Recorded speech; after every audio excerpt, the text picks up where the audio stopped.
Hello दोस्तों। तो last part में हमने देखा कि हार्ली को वांग नाम का बंदा मिलता है जो कि उसे कल्टीवेशन के बारे में बहुत कुछ बताता है और स्पिरिचुअल रूट के बारे में भी। फिर उन्हें एक बारात दिखती है तो वो दोनों वहाँ पर चले जाते हैं। अब आगे तो इस एपिसोड की स्टार्टिंग उसी सीन से होती है और हम हार्ली को देखते हैं जो कि खड़ा खड़ा वहाँ पर देख रहा होता है, पर तभी उसकी नज़र अपने मम्मी पापा पर पड़ती है जो कि उस लड़की की डोली के पीछे पीछे रोते हुए चले जाते हैं। तो वांग हार्ली के फेस को देखकर समझ जाता है कि ये हार्ली के फैमिली है, इसलिए वो बोलता है तुम जाओ, मैं यहाँ की खूबसूरती देखकर आता हूँ।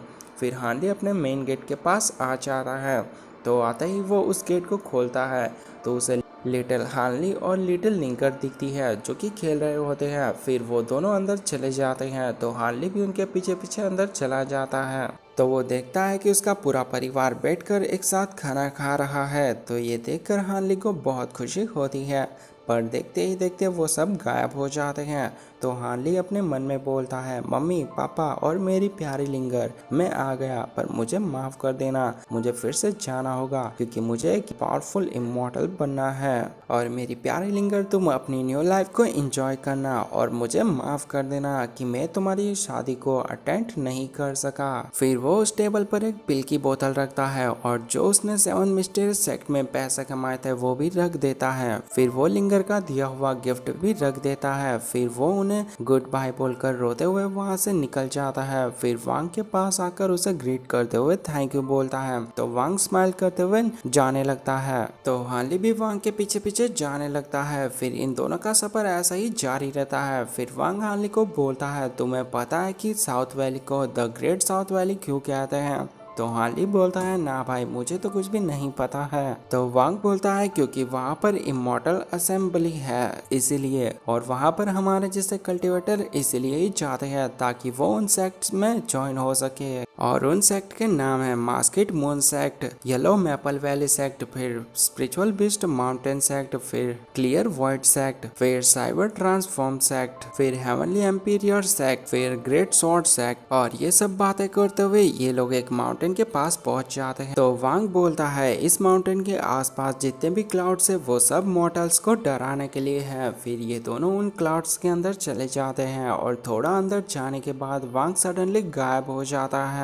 तो हार्ली उसे आवाज लगाने लगता है, पर तभी उसके पीछे एक पोर्टल अपीयर होता है और वांग उसे पकड़कर पीछे खींच लेता है।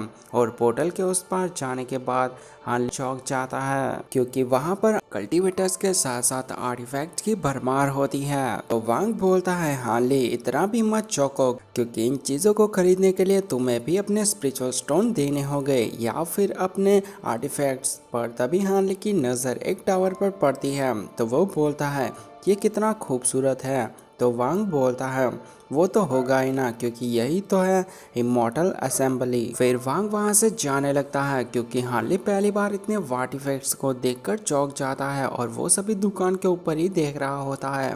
पर तभी वांग से एक बंदा टकराता है जो कि उसके स्टोरेज बैग को ले लेता है और वांग को ये बात पता भी नहीं चलती, पर हार्ली उसे देख लेता है इसलिए हार्ली भी उससे उसके दोनों स्टोरेज बैग छीन लेता है। पर तभी एक लेडी बोलती है पिंगू तुम्हारा स्टोरेज बैग कहाँ है? तो पिंगू अपने स्टोरेज बैग को चेक करने लगता है, पर तभी हार्ली वांग को उसका स्टोरेज बैग देते हुए बोलता है इस वर्ल्ड में बहुत सारे इविल कल्टीवेटर्स होते हैं इसलिए ध्यान रखा करो। तो उस लेडी के साथ जो बंदा होता है वो बोलता है ब्रदर हम कोई इविल कल्टीवेटर नहीं है बल्कि वो तो तुमसे मजाक कर रहा था। तो तभी पिंगो आकर हार्ली से उसका स्टोरेज बैग ले लेता है। तो हार्ली उस बंदे को बोलता है तो तुम लोग साथ में हो? तो वो बंदा बोलता है ब्रदर हम दोनों पति पत्नी हैं और ये मेरा साला है जो कि थोड़ा नादान है, बाकी हम तो ईमानदार बंदे हैं। फिर वो उन दोनों को अपनी टीम में शामिल होने का ऑफर देता है। तो वांग तो तुरंत मान जाता है, पर हार्ली बोलता है मुझे तो बहुत सारी चीज़ें खरीदनी हैं इसलिए मैं आपकी टीम में शामिल नहीं हो सकता। इतना बोलकर वो वहाँ से जाने लगता है, पर जाते जाते वो अपने मन में कहता है वांग तुम बहुत बड़ी गलती कर रहे हो। फिर वो उनसे दूर चला जाता है और दुकानों को देखने लगता है, पर तभी उसे एक बुक दिखती है तो वो उसे उठाकर देखता है तो वो और कोई नहीं बल्कि फॉरर स्प्रिंग स्किल के पार्ट होती है। फिर वो उसे खोलकर देखता है तो काम की कुछ टेक्निक्स मिलती है। इसीलिए वो उस बंदे को बोलता है इसका प्राइस क्या है, तो वो बंदा बोलता है 2 स्पिरिचुअल स्टोन। तो ये सुनकर हार्ली कुछ सोचने लगता है, तो वो बंदा बोलता है स्पिरिचुअल स्टोन नहीं है तो तुम कुछ और वैल्यूबल दे सकते हो। तो ये सुनकर हार्ली एक पिल की बोतल निकाल कर उस बंदे को दे देता है। फिर वो वहाँ से जाने लगता है, पर तभी उसे कुछ बंदों की आवाज़ सुनाई देती है, तो वो उन्हें दूर से देखने लगता है। और इधर हम उस लड़के को देखते हैं जो कि बोलता है मेरा ये एक इलेक्सर तुम्हारे ये टूटे हुए ट्रेजर के लिए काफ़ी है। तो वो लड़की बोलती है सर भले ही ये टूटा हुआ है पर मैं इसे 5 स्पिरिचुअल स्टोन के नीचे नहीं बेच सकती, और अगर आपको मेरे ट्रेजर पर भरोसा नहीं है तो मैं अभी आपको दिखा सकती हूँ कि ये अच्छे से काम करता है। फिर वो एक छोटे से बिस्ट को निकालती है और उसके ऊपर वो उस कपड़े को डालती है जिससे कि वो बिस्ट गायब हो जाता है। तो ये देखकर हार्ली उस दुकान की तरफ बढ़ने लगता है। और इधर उस भीड़ में से एक बंदा बोलता है मैं इसके बदले में 6 इलेक्सर देने के लिए तैयार हूँ। तो दूसरा बंदा बोलता है तो मैं 7 इलेक्सर देने के लिए तैयार हूँ। तो फिर से वो बंदा बोलता है मैं 8 इलेक्सर देने के लिए तैयार हूँ। तो वो लड़की बोलती है कॉन्ग्रेचुलेसन सर, ये आपका हुआ। तो वो बंदा बोलता है सॉरी मुझे माफ़ कर देना, मुझे इसमें कोई इंटरेस्ट नहीं है, मैं तो सिर्फ फ़न के लिए सिर्फ बिडिंग कर रहा था। तो वो लड़की बोलती है तो सर ये आपका हुआ। तो वो दूसरा बंदा भी वही जवाब देता है, और आपको मैं बता दूं कि ये लोग ऐसा इसलिए कर रहे हैं क्योंकि लुयांग फैंग इनसे ज़्यादा ताकतवर है इसीलिए। फिर वो लोग हंसने लगते हैं, पर तभी हार्ली बोलता है मैं इसके बदले में गोल्डन एसेंस एलेक्सर दूंगा, वो भी 2 बोतल। तो वो लड़की बोलती है प्लीज़ सर मेरा मजाक मत बनाइए। तो ये सुनकर हार्ली अपनी दोनों बोतल टेबल पर रख देता है। फिर वो भी खुश हो जाती है। फिर वो हार्ली को उसकी चीज़ दे देती है और हार्ली उसे लेकर जाने लगता है, पर तभी लुयान फैंग हार्ली को बोलता है तुम्हारी हिम्मत कैसे हुई मेरी चीज़ को खरीदने की। तो ये सुनकर वहाँ पर खड़े सभी लोग भाग जाते हैं। फिर लुयान अपने वेपन को निकाल लेता है, तो हार्ली भी गुस्से में फाइट के लिए रेडी हो जाता है, पर तभी लुयान के साथ में आई हुई लड़की बोलती है हमारे लिए ये चीज़ ज़रूरी नहीं है और बहुत जल्दी असेंबली ओपन होने वाली है। तो ये सुनकर लुयान अपने वेपन को रखते हुए बोलता है तुम्हारी किस्मत बहुत अच्छी है क्योंकि ये ब्यूटी मेरे साथ है, वरना आज तो तुम यहीं पर मारे चाहते। फिर वो वहाँ से जाने लगता है। तो हार्ली भी सोचते हुए जाने लगता है कि ये वर्ल्ड बहुत ज़्यादा खतरनाक है, इसलिए मुझे अपने प्लान्स बनाकर रखने होंगे ताकि मैं किसी भी सिचुएशन में अपने आप को बचा सकूं। फिर वो अपने आसपास देखता है तो उसे कोई भी नहीं दिखाई देता है। तो वो अपनी ग्रीन बोतल को निकाल कर उसके ऊपर उस कपड़े को रखता है जिससे कि वो ग्रीन बोतल गायब हो जाती है।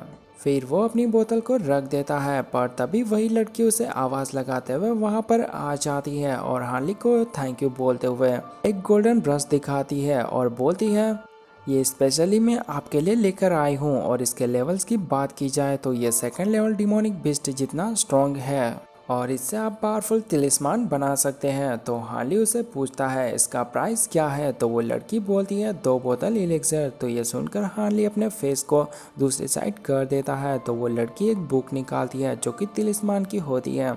तो हार्ली उस बुक को खोल कर देखता है। फिर वो भी इस डील के लिए मान जाता है। और इधर हम वांग को देखते हैं जो कि इन्हीं लोगों के साथ बैठा हुआ होता है। फिर वो लेडी बोलती है वांग तुम इन इमॉर्टल असेंबली के ट्रायल में फेल हो जाओगे। तो वांग बोलता है क्यों। तो वो बोलती है क्योंकि तुम 6 कंडेंस के 7th लेवल पर हो और वो लोग चूज करते हैं 10th और 11th लेवल के बंदों को। फिर पिंगू बोलता है और जो लोग इन सेक्ट को ज्वाइन कर लेंगे उन्हें उनके सेक्ट की तरफ से फाउंडेशन स्टैब्लिश एलिक्सर मिलेगा और हाई रैंक के मैजिक टूल्स भी। तो ये सुनकर वांग बोलता है तो क्या कोई और तरीका नहीं है जिससे कि हम इन सेक्ट्स को ज्वाइन कर सकें। तो वो बंदा बोलता है हाँ है ना, इमॉर्टल टोकन जिसके पास होता है वो बंदा बड़ी आसानी से सेक्ट को ज्वाइन कर सकता है और उसे भी यही सब रिसोर्सेज मिलते हैं। तो हार्ली उनकी बात छुप कर सुन रहा होता है और वो जो डॉक्टर मो के बक्से में से वो टोकन मिला था उसे देखकर वो बोलता है तो तुम एक इमॉर्टल टोकन हो, अच्छा हुआ कि मैंने तुम्हें संभाल कर रखा था वरना मेरा एक अनमोल ट्रेजर खो जाता। और इसी के साथ हमारा ये एपिसोड ख़त्म हो जाता है।